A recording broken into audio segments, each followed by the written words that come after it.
CPM ৩৪ বছর রাজত্ব করলো, একটা সিস্টেমে ছিল।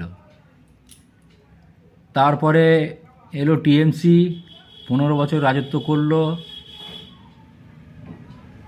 তারপরে সাধারণ মানুষ শুধু বলছে পাল্টানো দরকার, পাল্টানো দরকার। এটাকে নিয়ে দুবার পাল্টানো হয়ে গেল, আবার তিনবারে বলছে পাল্টানো দরকার। তো বাঁশ কেন ঝাড়ে এসো আমার গাঁড়ে।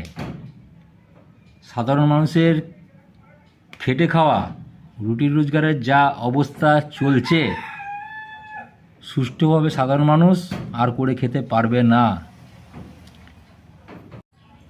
মানতেই হবে আমাদের মধ্যবিত্ত লোকেদের গাঁড়েতে প্রচুর ধৈর্য ক্ষমতা আছে।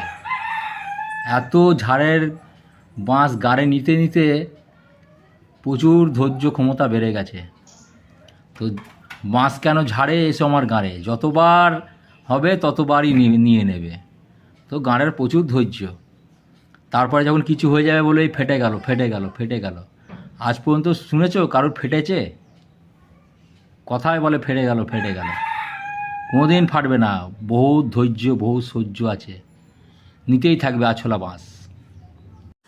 ভিডিওটা ভালো লাগলে অবশ্যই লাইক, কমেন্ট, শেয়ার করে দিও বন্ধুরা।